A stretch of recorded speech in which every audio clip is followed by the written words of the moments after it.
ನಾನು ಈಗ ಮಾತ್ರ ಅಲ್ಲಪ್ಪ, ಯಾವತ್ತಿಗೂ ಅವರಿಂದ ₹1 ಕೂಡ ಆಶಿಸೋದಿಲ್ಲ. ಯಾಕಂದರೆ ನಿಮಗಿಂತ 100 ಪಟ್ಟು ಹೆಚ್ಚಾಗಿ ನನ್ನ ಆರ್ಯ ನನ್ನ ಪ್ರೀತಿಯಿಂದಾಗಲಿ ಅಥವಾ ಬೇರೆ ಯಾವುದರಲ್ಲೇ ಆಗಲಿ ನೋಡ್ಕೊಳ್ಬಲ್ಲ. ನನಗೆ ಇದು ಬೇಕು ಅಂತ ನಾನು ಕೇಳೋದಕ್ಕಿಂತ ಮುಂಚೆ ನನ್ನ ಮುಂದೆ ತಂದು ಇರಿಸೋ ಶಕ್ತಿ ನನ್ನ ಗಂಡನಿಗಿದೆ. ಅಂದು ನಾನು ನನ್ನ ಗಂಡನನ್ನು ಎಷ್ಟು ಕೀಳಾಗಿ ಮಾತಾಡಿದಿರಿ ಅನ್ನೋದು ನನಗೆ ಇಂದಿಗೂ ನೆನಪಿದೆ ಅಪ್ಪ. ಯಾವತ್ತಾದರೂ ಸಹಾಯ ಕೋರಿ ಅಥವಾ ನಿಮ್ಮ ಅವಶ್ಯಕತೆ ಇದೆ ಅಂತ ನಿಮ್ಮ ಮಗಳು ನಿಮ್ಮ ಮನೆಯ ಹೊಸ್ತಿಲು ತುಳಿತಾಳೆ ಅಂತ ಮಾತ್ರ ಊಹಿಸ್ಕೊಳ್ಳಬೇಡಿ. ತವರಿನ ಮೇಲೆ ನನ್ನ ತಂದೆ ತಾಯಿ, ನನ್ನ ಅಣ್ಣ ಅತ್ತಿಗೆ ಮತ್ತು ಮಕ್ಕಳ ಮೇಲಿನ ಪ್ರೀತಿಯಿಂದ ನಿಮ್ಮ ಮನೆಗೆ ಬಂದೇ ಹೊರತು ಯಾವತ್ತೂ ಅವಶ್ಯಕತೆಗಾಗಿ ನಿಮ್ಮ ಮನೆಗೆ ಬರಲ್ಲ. ಯಾಕಂದರೆ ಆ ಅವಶ್ಯಕತೆ ಅಥವಾ ಅನಿವಾರ್ಯತೆಯನ್ನು ನನ್ನ ಆರ್ಯ ನನಗೆ ಬರೋದಕ್ಕೆ ಬಿಡೋದಿಲ್ಲ ಅಪ್ಪ. ನೀವು ನನಗೆ ಕೊಡಬೇಕಾದದ್ದು ಯಾವುದು ಬೇಡ, ಅವನ್ನೆಲ್ಲ ನಿಮ್ಮ ಮಗನಿಗೆ ಕೊಟ್ಟುಬಿಡಿ. ಯಾಕಂದರೆ ಅತ್ತೆ ಸಮಾಚಾರ ಅಥವಾ ಮಾನವರ ಮುಂದೆ ಕೈ ಚಾಚೋ ಸ್ಥಿತಿಯಲ್ಲಿ ನನ್ನ ಗಂಡ ಇಲ್ಲವೇ ಇಲ್ಲ. ಇನ್ನೊಮ್ಮೆ ಇಂಥವುಗಳನ್ನ ಕೊಟ್ಟು ನಾನು ಸಣ್ಣವಳಾಗುವಂತೆ ಮಾಡಬೇಡಿ ಅಪ್ಪ ದಯವಿಟ್ಟು. ನೀವು ನನಗೆ ಕನಿಷ್ಠ ಹೊಸ ಬಟ್ಟೆ ಕೊಟ್ಟರೂ ನಾನು ತೆಗೆದುಕೊಳ್ಳೋದಿಲ್ಲ. ಯಾಕಂದರೆ ನನ್ನ ತವರಿನಿಂದ ಕನಿಷ್ಠ ಅದನ್ನು ಆಶಿಸೋದಕ್ಕೆ ನನಗೆ ಇಷ್ಟ ಇಲ್ಲ ಅಪ್ಪ. ನನ್ನ ಅವಶ್ಯಕತೆ ಏನು ಅಂತ ನಾನು ಹೇಳೋ ಮುನ್ನವೇ ತಂದು ನನ್ನ ಮುಂದೆ ಇಡ್ತಾನೆ ನನ್ನ ಗಂಡ. ಆದ್ದರಿಂದ ನಾನು ಕೈ ಚಾಚಿ ನಿಮ್ಮನ್ನು ಸಹಾಯ ಕೇಳುವಂಥ ದಿನ ಬರೋದಿಲ್ಲ ಅಂತ ಅಂದ್ಕೊಂಡಿದ್ದೀನಿ ಅಂತ ಅವ್ರ ಮುಖಕ್ಕೆ ಹೊಡೆದಂತ ಮಾತಾಡಿ ಹೋಗಿ ಬರ್ತೀನಮ್ಮ ಅಂತ ಅಂದ್ಲು ಅನ್ವಿತಾ. ಶ್ರೀನಾಥನ ಹತ್ರ ಹೋಗಿ ಇನ್ನೊಮ್ಮೆ ನನ್ನ ಗಂಡನನ್ನು ಕ್ಷುಲ್ಲಕ ಮಾಡಿ ಮಾತಾಡಬೇಡ ಅಣ್ಣ. ಯಾಕಂದರೆ ನನ್ನ ಗಂಡ ಯಾವಾಗಲೂ 4 ಜನಕ್ಕೆ ನೀಡೋ ಸ್ಥಿತಿಯಲ್ಲಿದ್ದಾರೆ ಹೊರತು ಇನ್ನೊಬ್ಬರಿಂದ ಮಾತು ಕೇಳೋ ಸ್ಥಿತಿಯಲ್ಲಿ ಯಾವಾಗಲೂ ಇಲ್ಲ, ಇರೋದೂ ಇಲ್ಲ. ಆದ್ದರಿಂದ ಭಾವ ಅನ್ನೋ ಗೌರವ ನೀನು ತೋರಿಸ್ತಾ ಭಾವ ಇದು ನಾನು ಮರ್ಯಾದೆ ಉಳಿಸ್ಕೊಂಡ್ರೆ ನಿನಗೆ ಒಳ್ಳೆಯದು. ಹೋಗಿ ಬರ್ತೀನಿ ಅಂತ ಹೇಳಿ ಮಗನನ್ನು ಎತ್ಕೊಂಡು ತನ್ನ ಅತ್ತೆ ಮನೆಗೆ ಹೊರಟಳು ಅನ್ವಿತಾ.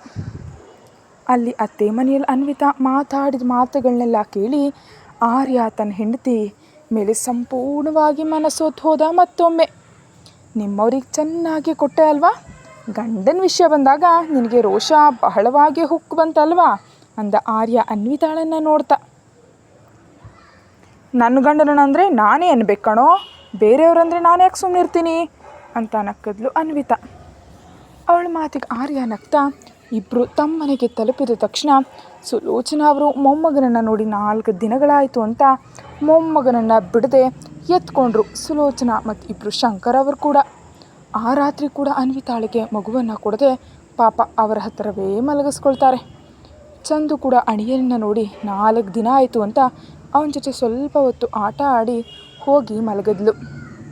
ಬೆಳಗ್ಗೆ ಚಂದು ದೇವಸ್ಥಾನಕ್ಕೆ ಹೋಗೋಣ ಬಾ ಅಂತ ಅನ್ವಿತಾಳನ್ನು ಕರೆದ್ರೆ, ನೀನು ಹೋಗ್ಬಾ ಚಂದು, ಇನ್ನು ಮನೆ ಕೆಲಸ ಆಗಿಲ್ಲ ಅಲ್ವಾ, ಮಗುವಿಗೂ ಇನ್ನೂ ಸ್ನಾನ ಮಾಡಿಸಿಲ್ಲ, ನೀನು ಹೋಗ್ಬಾ ಅಂತ ಹೇಳಿದ್ಲು ಅನ್ವಿತಾ. ಹ್ಞೂ ಅದಕ್ಕೆ ದೇವಸ್ಥಾನಕ್ಕೆ ಹೋಗ್ತಿದ್ದೀನಿ ಅಂತ ಮನೆಯವರಿಗೆ ಹೇಳಿ ಚಂದು ಒಬ್ಬಳೇ ದೇವಸ್ಥಾನಕ್ಕೆ ಹೊರಟಳು. ಮನಸ್ಸಿನಲ್ಲಿ ಗೊಂದಲಗಳಿದ್ದ ಕಾರಣ ಆ ಶಿವನ ದರ್ಶನ ಪಡೆದು ಸ್ವಲ್ಪ ಹೊತ್ತು ದೇವಸ್ಥಾನದ ಆವರಣದಲ್ಲಿ ಕೂತು ಮೆಲ್ಲನೆ ಹೊರಗೆ ಬರುವಷ್ಟರಲ್ಲಿ ಉದಯ್ ಕಾರ್ನಲ್ಲಿ ಅವಳಿಗಾಗಿ ಸಿದ್ಧವಾಗಿ ಕೂತಿದ್ದ. ಉದಯನನ್ನು ನೋಡಿಯೂ ಚಂದು ತನ್ನ ಮನೆ ಕಡೆ ನಡೆಯುತ್ತಿದ್ದಾಗ, ನಾನು ಬಂದಿರೋದು ನಿನಗಾಗಿ, ಇನ್ಯಾರಿಗೋಸ್ಕರನೂ ಅಲ್ಲ ಅಂತ ಉದಯ್ ಕಾರಿಂದ ಇಳಿದು ಹೇಳ್ದ. ಚಂದು ಮೆಲ್ಲಗೆ ಹೋಗಿ ಇಂದಿನ ಬಾಗಿಲು ತೆರೀತಿದ್ದಾಗ, ನನ್ನನ್ನು ಡ್ರೈವರ್ ಮಾಡಿಬಿಟ್ಯಾ ಅಂದ ಉದಯ್. ಅವನ ಅಂದ ಮಾತಿಗೆ ಅವನ ಒಂದು ನೋಟ ನೋಡಿ ಹೋಗಿ ಮುಂದಿನ ಸೀಟ್ನಲ್ಲಿ ಕೂತಲು ಚಂದು. ಉದಯ್ ಹೋಗಿ ಡ್ರೈವರ್ ಸೀಟ್ನಲ್ಲಿ ಕೂತು ಚಂದುವಿನ ಮನೆ ಕಡೆ ಹೋಗದೆ ತನ್ನ ಮನೆ ಕಡೆ ಅವಳನ್ನು ಕರ್ಕೊಂಡು ಹೋಗ್ತಾ ಇದ್ದಾನೆ. ಅದನ್ನು ನೋಡಿ, ಈಗ ನಿಮ್ಮ ಮನೆಗೆ ಯಾಕೆ ಕರ್ಕೊಂಡು ಹೋಗ್ತಿದ್ಯಾ, ನನ್ನನ್ನು ನಮ್ಮ ಮನೆ ಹತ್ರ ಬಿಡು ಅಂತ ಅಂದ್ಲು ಚಂದು ಗಾಬರಿಯಿಂದ.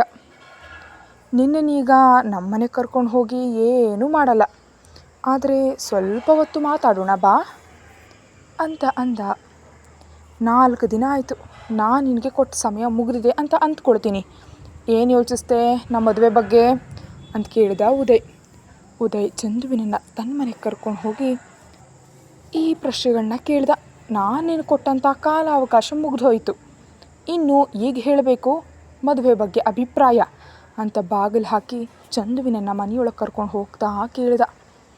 ಉದಯ್ ಜೊತೆ ಹೀಗೆ ಒಬ್ಬಂಟಿಯಾಗಿ ಬಂದದ್ದೇ ಅವಳಿಗೆ ನಡುಕ ಉಂಟು ಮಾಡ್ತಿದ್ರೆ, ಅದರಲ್ಲೂ ಮನೆಯಲ್ಲಿ ಕೆಲಸದವರು ಸೇರಿದಂತೆ ಯಾರೂ ಇಲ್ಲದನ್ನು ಕಂಡು ಭಯವಾಗಿ, ಬಾವಾ ಪ್ಲೀಸ್ ನನ್ನ ಮನೆ ಹತ್ರ ಬಿಟ್ಬಿಡು, ನನ್ನನ್ನು ಯಾಕೆ ಹೀಗೆ ತೊಂದರೆಗೆ ಸಿಲುಕಿಸ್ತಿದೀಯಾ ಅಂತ ಅಂದ್ಲು ಚಂದು. ಅವಳು ಇನ್ನೂ ಹೆದರೋ ಹಾಗೆ ಮುಖ್ಯ ಬಾಗಿಲನ್ನು ಕೂಡ ಹಾಕಿ, ನಾನು ನಮ್ಮ ಮದುವೆ ಬಗ್ಗೆ ಕೇಳ್ತಾ ಇದ್ದೀನಿ, ನೀನೇನೋ ಮನೆಗೆ ಹೋಗ್ತಿದ್ದೀನಿ ಅಂತ ಅಂತಿದೀಯಾ, ಇವತ್ತು ನೀನು ನನಗೆ ಉತ್ತರ ನೀಡಿದ ಮೇಲೆ ನೀನು ನಿನ್ನ ಮನೆಗೆ ಹೋಗೋದು, ಇಲ್ದಿದ್ರೆ ಇಲ್ಲೇ ಕಾಯಮಾಗಿ ಉಳಿದು ಬಿಡ್ತೀಯ, ಯಾವುದು ಬೇಕು ಹೇಳು ಅಂತ ಉದಯ್ ಕಣ್ಣು ಹಾರಿಸ್ತಾ ಚಂದುವಿನ ಕಡೆ ತಿರುಗಿದ. ಅಷ್ಟರಲ್ಲೇ ಚಂದುವಿಗೆ ಅಳು ಬರ್ತಾ ಇದ್ದರೆ, ನೀನು ಹೀಗೆ ಮಾಡ್ತಾ ಇರೋದು ಚೆನ್ನಾಗಿಲ್ಲ, ನಿನ್ನ ಬಗ್ಗೆ ನಮ್ಮ ಅಣ್ಣನಿಗೆ ಹೇಳ್ತೀನಿ, ನೀನು ಹೀಗೆ ಮಾಡಿದೆ ಅಂತ, ನಿಜಕ್ಕೂ ನನ್ನನ್ನು ಹೀಗೆ ಒಬ್ಬಂಟಿಯಾಗಿ ನಿಮ್ಮನೆ ಕರ್ಕೊಂಡು ಬರೋದು ಸರಿನಾ, ಅದರಲ್ಲೂ ನನ್ನನ್ನು ಮದುವೆಗೆ ಒತ್ತಾಯ ಮಾಡ್ತಾ ಇದೀಯ ನೀನು ಅಷ್ಟು ಒತ್ತಾಯ ಮಾಡಿದ ಮಾತ್ರಕ್ಕೆ ನಾನು ನನ್ನ ಮದುವೆ ಆಗಿಬಿಡ್ಬೇಕಾ, ಮದುವೆ ಆಗಲ್ಲ, ಏನು ಮಾಡ್ಕೊಳ್ತೀಯೋ ಮಾಡ್ಕೋ, ನನ್ನನ್ನು ತುಂಬ ಹೆದರಿಸ್ತಿದ್ದೀರಿ, ಎಲ್ರಿಗೂ ನಿಮ್ಮ ಇಷ್ಟವೇ ಮುಖ್ಯ ಆಗ್ತಿದೆ, ನನ್ನಿಷ್ಟ ಯಾರಿಗೂ ಬೇಡವಾ ಅಂತ ಕೇಳಿದ್ಲು ಚಂದು. ಅವಳು ಅಷ್ಟೆಲ್ಲ ಮಾತಾಡ್ತಿದ್ರು ಉದಯ್ ಸಮಾಧಾನವಾಗಿ ಇದ್ದು ಡೈನಿಂಗ್ ಟೇಬಲ್ ಹತ್ರ ನಡೆದು ತಣ್ಣನೆಯ ನೀರನ್ನು ಲೋಟಕ್ಕೆ ಸುರಿದು ತಂದು ಚಂದುವಿನ ಕೈ ಕೊಟ್ಟು, ದಣದಿರ್ತೀಯ, ಈ ತಣ್ಣೀರು ಕುಡಿ, ಸಮಾಧಾನ ಆಗ್ತೀಯ ಅಂತ ಅವಳ ಕೈಗೆ ಲೋಟ ಕೊಟ್ಟ ಉದಯ್. ಆ ಲೋಟವನ್ನು ಮತ್ತು ಉದಯ್ನನ್ನು ಕೋಪದಿಂದ ನೋಡ್ತಾ, ಬಾಬಾ ಪ್ಲೀಸ್ ನನ್ನ ಮನೆ ಹತ್ರ ಬಿಡು ಅಂತ ಹೇಳಿದೆ ಅಲ್ವಾ ಅಂದ್ಲು ಚಂದು. ಇಲ್ಲಿ ನಾನು ಮಾತಾಡ್ತಿದ್ರೆ ಮನೆಗೆ ಹೋಗ್ತಿದ್ದೀನಿ ಅಂತಿದೆಯಲ್ಲ ಚಂದು, ನಾನು ಅಂದರೆ ನಿನಗೆ ಇಷ್ಟನೇ ಇಲ್ವಾ, ನನ್ನನ್ನು ಮದುವೆ ಆಗೋದು ನಿನಗೆ ನಿಜವಾಗ್ಲೂ ಇಷ್ಟ ಇಲ್ವಾ ಅಂತ ಕೇಳ್ದ ಉದಯ್. ಉದಯ್ ಕೇಳಿದ ಪ್ರಶ್ನೆಗೆ ಉತ್ತರ ನೀಡದೆ ಚಂದು ತನ್ನ ಕೈಗಳನ್ನು ಹೊಸಕೊಳ್ತಾ ಮೌನವಾಗಿ ನಿಂತಿದ್ಲು ಹೆದರಿಕೆಯಿಂದ. ನೀನು ಹಾಗೆ ಹೆದರಿ ಮೌನವಾಗಿದ್ದರೆ ನಿನ್ನ ಬಿಟ್ಟುಬಿಡ್ತೀನಿ ಅಂತ ಅಂದ್ಕೊಂಡ್ಬಿಟ್ಟಿದೀಯಾ, ನೀನಿವತ್ತು ನಾನು ಉತ್ತರ ನೀಡೋವರೆಗೂ ಮನೆಗೆ ಹೋಗಲ್ಲ, ಈಗಾಗಲೇ ನಿನ್ನ ತಂದೆ ಮತ್ತು ಅಣ್ಣನ ಹತ್ರ ಸಂಪೂರ್ಣ ಅನುಮತಿ ಪಡ್ಕೊಂಡೇ ನಾನು ಇಲ್ಲಿ ಕರ್ಕೊಂಡು ಬಂದಿದ್ದೀನಿ, ಆದ್ದರಿಂದ ನನ್ನನ್ನು ಯಾರು ಏನೂ ಮಾಡೋದಕ್ಕಾಗಲ್ಲ, ಅದಕ್ಕೆ ಸುಮ್ಮನೆ ಸಮಾಧಾನವಾಗಿ ಆ ಸೋಫಾದ ಮೇಲೆ ಕೂತು ನಾನು ಕೇಳೋದಕ್ಕೆ ಉತ್ತರ ಕೊಟ್ಟರೆ ನಿನಗೆ ಒಳ್ಳೆಯದು ಚಂದು ಅಂತಂದ ಉದಯ್. ಎಲ್ಲವನ್ನು ಅವನು ಮೊದಲೇ ಯೋಚಿಸಿದಾನೆ ಅಂತ ಅರ್ಥವಾದ ಚಂದು ಇನ್ನು ಏನು ಮಾಡಲಾಗದೆ ಮೌನವಾಗಿ ಹೋಗಿ ಸೋಫಾದ ಮೇಲೆ ಕೂತ್ಲು. ಉದಯ್ ಕೂಡ ಧೈರ್ಯ ಮಾಡಿ ಮೆಲ್ಲಗೆ ಹೋಗಿ ಚಂದುವಿನ ಪಕ್ಕದಲ್ಲಿ ಕೂತು ಅವಳ ಕೈಗಳನ್ನ ತನ್ನ ಕೈಗೆ ತಗೊಂಡು, ಹೇಳಿ ಚಂದು, ನಮ್ಮ ಮದುವೆ ನಿನಗೆ ಇಷ್ಟನಾ, ಮದುವೆ ಆಗೋಣವಾ ನಾವು ಅಂತ ಕೇಳ್ದ. ಯಾಕೆ ಹೀಗೆ ನನ್ನನ್ನು ಸತಾಯಿಸ್ತಿದೆಯಾ, ನನ್ನನ್ನು ಮದುವೆ ಆದರೆ ನಿನ್ನ ಜೀವನದಲ್ಲಿ ಸುಖ ಸಂತೋಷ ಯಾವುದು ಇರೋದಿಲ್ಲ ಅಂತ ಹೇಳ್ತಾಯಿದ್ರು, ನನ್ನನ್ನು ಯಾಕಿಷ್ಟು ಒತ್ತಾಯ ಮಾಡ್ತಾ ಇದೆಯಾ, ಈಗಾಗಲೇ ಎಂಜಲಾದ ನನ್ನನ್ನು ನೀನು ಮದುವೆ ಆಗೋದು ಅವಶ್ಯಕತೆ ಇದೆಯಾ ನಿನಗೆ ಒಳ್ಳೆ ಹುಡುಗಿ ಸಿಗ್ತಾಳೆ ಅಂದರೂ ಕೇಳಿಸ್ಕೊಳ್ದೆ ಯಾಕೆ ನನ್ನ ಹಿಂದೆ ಬಿದ್ದಿದೆಯಾ ನೀನು ಅಂತ ಚಂದು ಬಿಕ್ಕಿ ಬಿಕ್ಕಿ ಅಳ್ತಾ ಹೇಳಿದ್ಲು ಉದಯ್ಗೆ. ನನಗೆ ಅವೆಲ್ಲವೂ ಬೇಡ, ನನಗೆ ನೀನು ಬೇಕು ಚಂದು. ಯಾಕೆ ಬಾಬಾ, ನಾನು ಏನು ಮಾಡಿದೆ ಅಂತ ನನ್ನ ಮೇಲೆ ನಿನಗೆ ಅಷ್ಟು ಪ್ರೀತಿ ಅಂತ ಚಂದು ಉದಯ್ನ ಕಣ್ಣುಗಳನ್ನ ನೋಡ್ತಾ ಕೇಳಿದ್ಲು. ಇದು ಚಿಕ್ಕಂದಿನ ಪ್ರೀತಿ ಕಣೆ, ಈಗೀಗ ಹುಡ್ತಲ್ಲ, ನೀನು ಬೇಡ ಅಂದ ತಕ್ಷಣ ಬಿಟ್ಟು ಬಿಡೋದಕ್ಕೆ. ನೀನು ಹೀಗಷ್ಟೇ ಅಲ್ಲ, ಹೇಗಿದ್ದರೂ ನೀನಂದರೆ ನನಗಿಷ್ಟಾನೇ, ನಿನಗಾಗಿ ಮದುವೆ ಆಗದೆ ಉಳಿದುಕೊಂಡೆ ನಾನು, ಈಗ ಮತ್ತೆ ನೀನು ನನ್ನವಳಾಗೋ ಅವಕಾಶ ಬಂದಿದೆ, ಅದನ್ನು ಹೇಗೆ ಬಿಟ್ಕೊಡ್ಲಿ ನಾನು. ಚಿಕ್ಕಂದಿನಿಂದ ಇಲ್ಲಿವರೆಗೂ ನನ್ನ ಪ್ರೀತಿ ನಿನ್ನನ್ನು ತಾಕಲೇ ಇಲ್ಲ, ನಿಜಕ್ಕೂ ನಿನ್ನ ಮದುವೆ ಆದಾಗ ನೀನು ನನ್ನ ಹಣೆ ಬರಹದಲ್ಲಿ ಇಲ್ಲ ಅಂತ ಸಮಾಧಾನ ಮಾಡ್ಕೊಂಡಿದ್ದೆ ನನಗೆ ನಾನು. ಆದರೆ ನಿನ್ನ ಮೇಲಿನ ನನ್ನ ಪ್ರೀತಿಯನ್ನು ಬಿಟ್ಕೊಡೋದಕ್ಕಾಗಲೇ ಇಲ್ಲ ಕಣೆ. ಆ ಪ್ರೀತಿ ನಾನು ಸಾಯೋವರೆಗೂ ಪೂರ್ತಿ ನಿನ್ನದೇ ಅಂದ್ಕೊಂಡು ನೀನು ಎಲ್ಲೋ ದೂರದಲ್ಲಿದ್ದರೂ ನಿನ್ನನ್ನು ಆರಾಧಿಸ್ತಾ ಬದುಕ್ತೆ, ನೀನು ಎಲ್ಲಿದ್ದರೂ ನಿನ್ನನ್ನು ಪೂಜಿಸ್ತಾ ಬದುಕ್ತೆ. ಈಗ ನೀನು ನನಗೆ ಸಿಗೋ ಅವಕಾಶ ಬಂದಾಗ ಹೇಗೆ ಬಿಟ್ಕೊಡ್ಲಿ ಚಂದು ಅಂದ ಉದಯ್. ಎಷ್ಟು ಹೇಳಿದ್ರು ಚಂದುವಿನನ್ನು ಬಿಟ್ಕೊಡೋದಕ್ಕೆ ಉದಯ್ ಸಿದ್ಧವಿಲ್ಲದಿದ್ದಾಗ ಚಂದು ಉದಯ್ನನ್ನು ಅಪ್ಕೊಂಡು, ಯಾಕೆ ಬಾಬಾ ನನ್ನನ್ನು ಇಷ್ಟೊಂದು ತೊಂದರೆಗೆ ಸಿಲುಕಿಸ್ತಿದ್ಯಾ ಅಂತ ಅಳ್ತಾಳೆ. ಯಾಕಂದರೆ ನಾನು ನಿನ್ನನ್ನು ಕಳ್ಕೊಳ್ಳೋದಕ್ಕೆ ಇಷ್ಟಪಡಲ್ಲ ಚಂದು, ಅದಕ್ಕೆ ಒಪ್ಕೊಳ್ಳೆ, ನಡೆದಿದ್ದೆಲ್ಲ ಒಂದು ಕೆಟ್ಟ ಕನಸು ಅಂತ ಮರೆತು ಬಿಡು. ಅದು ಮರೆಯೋದಷ್ಟು ಸುಲಭ ಅಲ್ಲ ಅಂತ ನನಗೆ ತುಂಬ ಚೆನ್ನಾಗಿ ಗೊತ್ತು, ಆದರೆ ನನಗಾಗಿ ಮರೆತು ಬಿಡು ಪ್ಲೀಸ್. ನೀನಿಲ್ಲದೆಯೂ ಮನುಷ್ಯನಾಗಿ ಬದುಕ್ತೆ ಅಂದರೆ ಬದುಕ್ತಿದ್ದೀನಿ ನಿನ್ನನ್ನು ನನ್ನ ಮನಸ್ಸಿನಲ್ಲಿ ಆರಾಧಿಸ್ತಾ. ಆದರೆ ಈಗ ನಿನ್ನನ್ನು ಕಣ್ಣೆದುರಿಟ್ಕೊಂಡು ನಿನ್ನನ್ನು ಮದುವೆ ಆಗು ಅಂತ ನಿಮ್ಮವ್ರು ಕೇಳಿದಾಗ ಹೇಗೆ ಬೇಡ ಅನ್ನಲೆ? ನೀನು ನನ್ನ ಪ್ರಾಣ ಕಣೆ.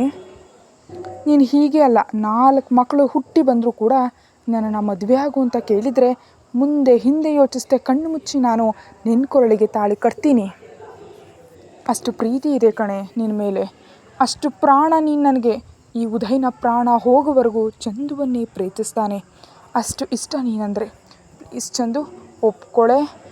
ನಿಜಕ್ಕೂ ಮದುವೆ ಇಲ್ಲದೆ ಎಷ್ಟು ವರ್ಷಗಳು ನೂಕಿದ್ದೀನಿ ಗೊತ್ತಾ? ಇಂದಿಗೂ ನನ್ನ ಹೀಗೆ ಇರಿಸ್ತೀಯಾ? ನನ್ನ ಚಂದು ಅಲ್ವಾ, ನನ್ನ ಬಂಗಾರ ಅಲ್ವಾ? ಒಪ್ಕೊಳ್ಳೆ, ಬೇಗ ಮದುವೆ ಆಗೋಣ ಅಂತ ಚಂದುವಿನನ್ನು ಬೇಡ್ಕೊಳ್ಳೋದಕ್ಕೆ ಶುರು ಮಾಡ್ದ ಉದಯ್. ಅವಳನ್ನು ಅಪ್ಕೊಂಡು ಅವನು ಹಾಗೆ ಸಮಾಧಾನ ಮಾಡ್ತಾ ಇದ್ದರೆ ಚಂದುವಿಗಷ್ಟು ದುಃಖದಲ್ಲೂ ಸಣ್ಣಗೆ ನಗು ಬಂದು ಮೌನವಾಗಿರ್ತಾಳೆ. ಅವಳ ಅಳು ನಿಲ್ಲೋವರೆಗೂ ಮೌನವಾಗಿತ್ತು. ಚಂದುವಿನ ಕಣ್ಣೀರು ಒರೆಸಿ ಅವಳ ಹಣೆಗೆ ಮುತ್ತಿಟ್ಟು ಹೋಗಿ ಫ್ರೂಟ್ ಜ್ಯೂಸ್ ತಂದು ಅವಳ ಕೈ ಕೊಟ್ಟು, ಏನಾದರೂ ತಿಂತೀಯಾ? ಬೆಳಗ್ಗೆಯಿಂದ ಏನೂ ತಿಂದಿಲ್ಲ ಅಲ್ವಾ ಅಂತ ಕೇಳ್ದ. ಹ್ಞೂ ಮನೆಗೆ ಹೋಗ್ತೀನಿ, ಅಮ್ಮ ನಮ್ಗೆ ಕಾಯ್ತಿರ್ತಾರೆ ಅಂದ್ಲು ಚಂದು. ಈಗಾಗಲೇ ನಿಮ್ಮ ಮನೆಯಲ್ಲಿ ಹೇಳಿ ಕರ್ಕೊಂಡು ಬಂದಿದ್ದೀನಿ ತಾಯಿ ನಿನ್ನನ್ನು. ಇವತ್ತು ಮಾತ್ರ ಅಲ್ಲ, 2 ದಿನ ಇದ್ದರೂ ಯಾರೂ ಏನೂ ಅನ್ನಲ್ಲ. ಆದರೆ ನೀನು ಹೆದರಿ ಸಾಯಬೇಡ, ಬಾ ಏನಾದರೂ ತಿನ್ನುವೆಂತೆ ಅಂತ ಚಂದುವಿನನ್ನು ಊಟದ ಮೇಜಿನ ಹತ್ತಿರ ಕರ್ಕೊಂಡು ಹೋದ ಉದಯ್. ಅಡುಗೆ ಮಾಡಿದ್ಯಾ ಅಂತ ಕೇಳಿದ್ಲು ಚಂದು. ಹ್ಞೂ ಇಲ್ಲೇ ಕೆಲಸದವರಿಗೆ ಬೇಡ ಅಂತ ಹೇಳಿದ್ದೆ, ಇವತ್ತು ಅಡುಗೆ ಮಾಡಿಲ್ಲ. ಹೇಳು, ನಿನಗೆ ಏನು ಬೇಕೋ ಅದನ್ನು ಮಾಡ್ತೀನಿ ಅಂದ ಉದಯ್ ಅಡುಗೆ ಮನೆಗೆ ಹೋಗ್ತಾ. ನಿನಗೆ ಅಡುಗೆ ಕೂಡ ಬರುತ್ತಾ ಅಂತ ಕೇಳಿದ್ಲು ಚಂದು. ಒಂಟಿ ಮನುಷ್ಯನಿಗೆ ಅಡುಗೆ ಬರ್ತಿದ್ರೆ ಹೇಗೆ? ಚಿಕ್ಕಂದಿನಿಂದ ಎಲ್ಲವನ್ನು ನಾನೇ ಮಾಡ್ಕೊಳ್ಬೇಕಲ್ವೇ? ಅದರಲ್ಲಿ ಅಡುಗೆ ಕೂಡ ಗೊತ್ತು. ಈಗ ಅಂದರೆ ಹಣ ಬಂದು ಕೆಲಸದವ್ರನ್ನ ಇಟ್ಕೊಂಡಿದ್ದೀನಿ, ಆದರೆ ಒಂದು ಕಾಲದಲ್ಲಿ ನಾನೇ ಅಡುಗೆ ಮಾಡ್ಕೊಳ್ತಿದ್ದೆ ಅಲ್ವಾ ಅಂತ ಅಂದ ಉದಯ್. ಅವನು ಹಾಗಂದ ತಕ್ಷಣ ಅವನ ಬಾಲ್ಯವೆಲ್ಲ ಚಂದುವಿಗೆ ನೆನಪಾಯಿತು. ನಿಜವಾಗಿಯೂ ಅಮ್ಮ ಅಪ್ಪ ತೀರಿ ಹೋದ್ಮೇಲೆ ಯಾವತ್ತೂ ಒಬ್ಬರ ಮನೆಗೆ ಹೋಗಲಿಲ್ಲ ಅವನು. ಇದ್ದಿದ್ದರಲ್ಲೇ ಅವನೇ ಏನೋ ತಿಂದು ಬದುಕ್ತಿದ್ದ. ಹಾಗೆ ಚಂದುವಿನ ಮದುವೆ ಮಾಡುವಾಗ ಅವನಿಗೆ ಇಷ್ಟು ಆಸ್ತಿ ಪಾಸ್ತಿ ಹೊಲ ಗದ್ದೆ ಹಣ ಏನೂ ಇಲ್ಲ ಅಂತ ಶಂಕರ್ ಅವರು ಕೀಳಾಗಿ ನೋಡಿದರು. ಆದರೆ ಈಗ ಉದಯ್ ಬೆಳೆದಿರೋ ರೀತಿ ಅವರಿಗೆ ಒಂದು ಕಪಾಳ ಮೋಕ್ಷದಂತಿತ್ತು. ಅವರ ಹಣವನ್ನು ನೋಡಿದ್ರು, ಆದರೆ ಮಗಳ ಸಂತೋಷ ಅಥವಾ ಮಗಳನ್ನು ಯಾರು ಚೆನ್ನಾಗಿ ನೋಡ್ಕೊಳ್ತಾರೆ ಅಂತ ಅವ್ರು ಆಲೋಚನೆ ಮಾಡಲೇ ಇಲ್ಲ. ಅದರ ಫಲವೇ ಈಗ ಚಂದುವಿನ ಜೀವನ. ಫ್ರಿಜ್ನಲ್ಲಿ ದೋಸೆ ಹಿಟ್ಟು ಇದ್ದ ಕಾರಣ ಉದಯ್ ಅದನ್ನು ತೆಗೆದು ಅಡುಗೆ ಮನೆಗೆ ಹೋಗ್ತಾ ಇದ್ದಾಗ, ನಾನು ಹಾಕ್ತೀನಿ ಬಾವಾ ಅಂತ ಅಂದ್ಲು ಚಂದು. ಪರವಾಗಿಲ್ಲ ಕೂತ್ಕೊಳ್ಳೆ, ನಾನು ಮಾಡ್ತೀನಿ ಅಂತ ಉದಯ್ ಅಂದರೆ, ಏನೂ ಬೇಡ, ನಾನಿರುವಾಗ ನೀನು ಯಾಕೆ ಮಾಡೋದು, ಕೊಡು ಅಂತ ಉದಯ್ ಕೈಯಲ್ಲಿದ್ದ ಪಾತ್ರೆಯನ್ನು ಪಡೆದು ಒಲೆ ಮೇಲೆ ಹಂಚಿಟ್ಟು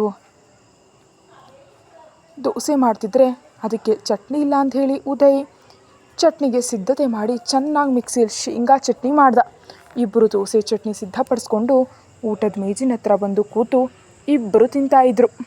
ಉದಯ್ ತಿಂದು ಕೈ ತೊಳ್ಕೊಂಡು, ಮುಹೂರ್ತ ಯಾವಾಗ ಇರಿಸ್ಬೇಕು ಅಂತ ಹೇಳೇ ನಿಮ್ಮ ಅಣ್ಣನಿಗೆ ಅಂತ ಕೇಳ್ದ.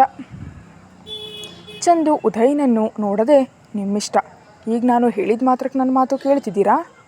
ನನ್ನ ಮಾತು ಯಾರೂ ಕೇಳ್ತಿಲ್ಲ ಅಲ್ವಾ? ನಿಮಗಿಷ್ಟ ಬಂದಿದ್ದನ್ನು ಮಾಡ್ಕೊಂಡು ಹೋಗ್ತಿದ್ದೀರಿ, ಇದು ಕೂಡ ನಿಮ್ಮಿಷ್ಟವೇ ಅಂದ್ಲು ಚಂದು. ನೀವೇನಾದರೂ ನನಗಿಷ್ಟ ಆದಂತೆ ಮಾಡೋದಿಲ್ವಲ್ಲ, ಈಗ ಇದನ್ನು ಯಾಕೆ ನನ್ನನ್ನು ಕೇಳೋದು ಅಂತ ಚಂದು ತಲೆ ತಗ್ಸಿ ದೋಸೆ ತಿನ್ನುತ್ತಾ ಹೇಳಿದ್ಲು. ಏನೋ ಮುನಿಸಾ? ಏನೋ ಒಂದು. ಉದಯ್ ಅವಳ ಮುನಿಸನ್ನು ನೋಡಿ ಆನಂದಿಸ್ತಾ ಕೆನ್ನೆ ಮೇಲೆ ಕೈ ಇಟ್ಟುಕೊಂಡು ಆ ಕೈಯನ್ನು ಮೇಜಿನ ಮೇಲಿಟ್ಟು ಚಂದುವನ್ನೇ ನೋಡೋದರಲ್ಲಿ ಮಗ್ನನಾದ. ಉದಯ್ ಕಡೆಯಿಂದ ಯಾವುದೇ ಪ್ರತಿಕ್ರಿಯೆ ಇಲ್ಲದನ್ನು ಕಂಡು ಚಂದು ಕೈ ತೊಳೆಯುತ್ತಾ ಉದಯ್ನನ್ನು ನೋಡುವಷ್ಟರಲ್ಲಿ ಅವನು ಅವಳನ್ನು ನಗ್ತಾ ನೋಡ್ತಾ ಇದ್ದಾಗ, ಯಾಕೆ ಹಾಗೆ ನೋಡ್ತಿದ್ಯಾ ಅಂದ್ಲು. ಇಷ್ಟು ದಿನ ನಿನ್ನನ್ನು ನೋಡೋದನ್ನು ಕಳೆದುಕೊಂಡಿದ್ದೆ ಅಲ್ವಾ, ಅದಕ್ಕೆ ಈಗ ನೋಡ್ತಿದ್ದೀನಿ ಅಂದ ಉದಯ್. ಹಾಗೆ ನೋಡ್ತಾ ತನ್ನ ದೃಷ್ಟಿ ಬದಲಿಸದೆ, ಈಗಾಗಲೇ ಹೆಚ್ಚಾಯಿತು ಬಾವಾ, ನಿನ್ನ ಮಾತುಗಳು ಕೂಡ ಬಹಳ ಹೆಚ್ಚಾಗಿವೆ, ಆದರೆ ಇನ್ನು ಮನೆ ಹತ್ರ ಬಿಟ್ಬಿಡು ಪ್ಲೀಸ್ ಅಂದ್ಲು ಚಂದು. ಅಯ್ಯೋ, ಇಷ್ಟು ದಿನ ನಾನು ಕಳ್ಕೊಂಡಿದ್ದೀನಿ ಅಂತ ಹೇಳ್ತಿದ್ರು, ಇನ್ನು ಬಿಡು ಬಿಡು ಅಂತಿದೆಯಲ್ಲೇ, ಯಾಕೆ? ಇಷ್ಟು ದಿನ ಅಲ್ಲೇ ಇದ್ದೆ ಅಲ್ವಾ ಅಂದ. ಇನ್ನು ಮುಂದೆ ಇರಬೇಕಾದದ್ದು ಕೂಡ ಬಹಳ ಕಡಿಮೆ ದಿನಗಳೇನೋ, ಇನ್ನು ಮುಂದೆ ಇಲ್ಲೇ ಇರಬೇಕಾಗುತ್ತೋ ಏನೋ ಅಂದ್ಲು ಚಂದು ಇಬ್ಬರ ತಟ್ಟೆಗಳನ್ನ ತೆಗೆದುಕೊಂಡು ಹೋಗಿ ಅಡುಗೆ ಮನೆಯಲ್ಲಿ ಇಡುತ್ತಾ. ಆ ಒಂದೇ ಮಾತಿಗೆ ನಮ್ಮ ಉದಯ್ಗೆ ಸಂತೋಷಕ್ಕೆ ಮಿತಿನೇ ಇರಲಿಲ್ಲ.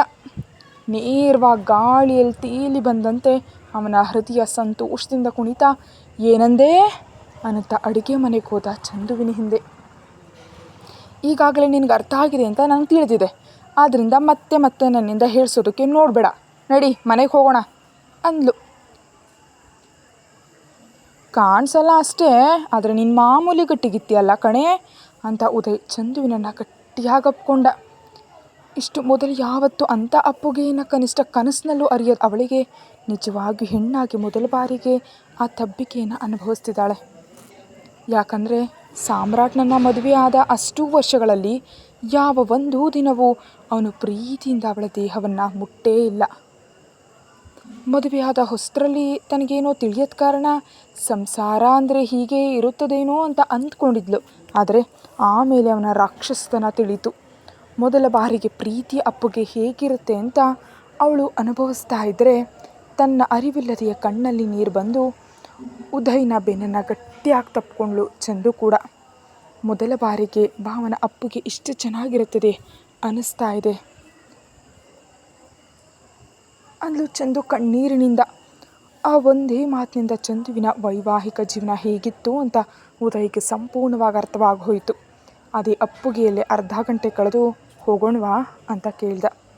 ಹ್ಞೂ ಬಾವಾ ಅಂತ ಚಂದು ಉದಯನನ್ನು ಬಿಟ್ಟಾಗ ಅವಳ ಕಣ್ಣೀರನ್ನು ಒರೆಸಿ, ಇನ್ನು ಮುಂದೆ ನಿನ್ನ ಜೀವನದಲ್ಲಿ ಪ್ರೀತಿ ಸಂತೋಷ ಮಾತ್ರ ಇರುತ್ತೆ, ಕಣ್ಣೀರು ನೋವಿಗೆ ಜಾಗ ಕೊಡಲ್ಲ ನಾನು ಅಂತ ಅವಳನ್ನ ಕರ್ಕೊಂಡು ತಮ್ಮ ಮನೆ ಕಡೆ ಕಾರ್ನಲ್ಲಿ ಹೊರಟ ಉದಯ್. ಇವರು ಹೋಗುವಷ್ಟರಲ್ಲಿ ಆರ್ಯ, ಅನ್ವಿತಾ, ಮಗು, ಶಂಕರ್ ಮತ್ತು ಸುಲೋಚನಾ ಅವರು ಕೂಡ ಹಾಲ್ನಲ್ಲೇ ಇದ್ದರು. ಮಗುವನ್ನು ಹಾಲ್ನಲ್ಲಿ ಕೆಳಗೆ ಚಾಪೆ ಹಾಕಿ ಅದರಲ್ಲಿ ಮಲಗಿಸಿ ಅವನ ಸುತ್ತಲೂ ಆಟಿಕೆಗಳನ್ನು ಹಾಕಿದ್ರು. ಅವನು ಆಟ ಆಡ್ತಿದ್ರೆ ಅನ್ವಿತಾ ಗಂಡನಿಗೆ, ಅತ್ತೆ ಮಾವನಿಗೆ ಊಟ ಬಡಿಸ್ತಿದ್ಲು. ಮಧ್ಯಾಹ್ನ ಆಗಿದ್ದ ಕಾರಣ ಸರಿಯಾದದೇ ಈ ಸಮಯಕ್ಕೆ ಚಂದು ಮತ್ತು ಉದಯ್ ಬಂದಾಗ, ಉದಯ್, ಚಂದು ನೀವು ಬನ್ನಿ, ನಿಮಗೂ ಊಟ ಬಡಿಸ್ತೀನಿ ಅಂದ್ಲು ಅನ್ವಿತಾ. ಬೇಡ ಅದಕ್ಕೆ, ಈಗಷ್ಟೇ ದೋಸೆ ತಿಂದೆ, ನೀವು ತಿನ್ನಿ, ನಾನು ಸ್ವಲ್ಪ ಹೊತ್ತು ಬಿಟ್ಟು ತಿಂತೀನಿ ಅಂತ ಚಂದು ಹೋಗಿ ಅಳಿಯನನ್ನು ಎತ್ಕೊಂಡು ಆಟ ಆಡಿಸ್ತಿದ್ದಾಳೆ. ನೀನಾದರೂ ತಿನ್ನು ಬಾ ಅಂತ ಆರ್ಯ ಉದಯನನ್ನು ಕರೆದ. ಬೇಡ ಬಾಬಾ, ಇಬ್ಬರು ಒಟ್ಟಿಗೆ ತಿಂದಿದ್ದೀವಿ, ನೀವು ತಿನ್ನಿ ಅಂತ ಉದಯ್ ಕೂಡ ಮಗುವಿನ ಹತ್ರ ಹೋದಾಗ ಇವರೆಲ್ಲರೂ ಒಬ್ಬರ ಮುಖ ಒಬ್ಬರು ನೋಡಿಕೊಂಡ್ರು. ನೀವು ತಿನ್ನಿ ಅದಕ್ಕೆ, ನಾನು ಮಗುವನ್ನು ಎತ್ಕೊಳ್ತೀನಿ ಅಂತ ಅಂದ್ಲು ಚಂದು. ಹ್ಞೂ ಚಂದು ಅಂತ ಅನ್ವಿತಾ ಕೂಡ ತನಗೆ ಊಟ ಬಡಿಸ್ಕೊಳ್ತಾ ಇದ್ದಾಗ ಉದಯ್ ಬಂದು ಹಾಲ್ನಲ್ಲಿ ಕೂತಾಗ ಚಂದು ಅಳಿಯನನ್ನು ಕರ್ಕೊಂಡು ಅವಳ ಕೋಣೆಗೆ ಹೋದ್ಲು. ಅವನನ್ನು ಎತ್ಕೊಂಡು ಅತ್ತಿತ್ತ ತಿರುಗಿಸ್ತಿದ್ರೆ ಅವನು ಮಲಗಿದ. ಆರ್ಯ ಊಟ ಮುಗಿದ ಮೇಲೆ ಉದಯ್ ಪಕ್ಕಕ್ಕೆ ಬಂದು ಕೂತ. ಒಪ್ಕೊಂಡ್ಲು ಬಾವಾ ನಿಮ್ಮ ತಂಗಿ ಮದುವೆಗೆ ಅಂದ ಉದಯ್ ಬಹಳ ಅಂದರೆ ಬಹಳ ಸಂತೋಷದಿಂದ. ಆ ಮಾತು ಕೇಳಿದ ತಕ್ಷಣ ಆರ್ಯನಿಗೆ ತುಂಬಾ ಸಂತೋಷ ಆಯಿತು. ತಂಗೇನು ಒಪ್ಸೋದಕ್ಕೆ ಉದಯ್ ಎಷ್ಟು ಕಷ್ಟಪಡ್ತಾನೋ ಅಂತ ಅಂದ್ಕೊಂಡಿದ್ದ. ಆದರೆ ಉದಯ್ ಬಹಳ ಬೇಗನೆ ಒಪ್ಸಿದ್ರಿಂದ ತಂಗಿ ಜೀವನ ಶೀಘ್ರದಲ್ಲೇ ಮತ್ತೆ ಸಂತೋಷವಾಗಿರಲಿದೆ. ಉದಯ್ ಜೊತೆ ಅವಳು ಬಹಳ ಸಂತೋಷವಾಗಿರ್ತಾಳೆ ಅಂತ ಆರ್ಯನಿಗೆ ತುಂಬ ಅಂದರೆ ತುಂಬಾ ಆನಂದ ಆಯಿತು. ಕಂಗ್ರಾಟ್ಸ್ ಕಣೋ, ಅವಳು ಈಗಾಗಲೇ ಜೀವನ ಪೂರ್ತಿ ಆಗುವಷ್ಟು ನೋವನ್ನು ಅನುಭವಿಸ್ಬಿಟ್ಟಿದ್ದಾಳೆ ಕಣೋ. ಅವಳು ಇನ್ನು ಮುಂದೆ ಜೀವನದಲ್ಲಿ ನೋವು ಪಡಬಾರದು. ಅವಳ ಜೀವನದಲ್ಲಿ ಎಲ್ಲವೂ ಸಂತೋಷವೇ ಇರಬೇಕು ಕಣೋ.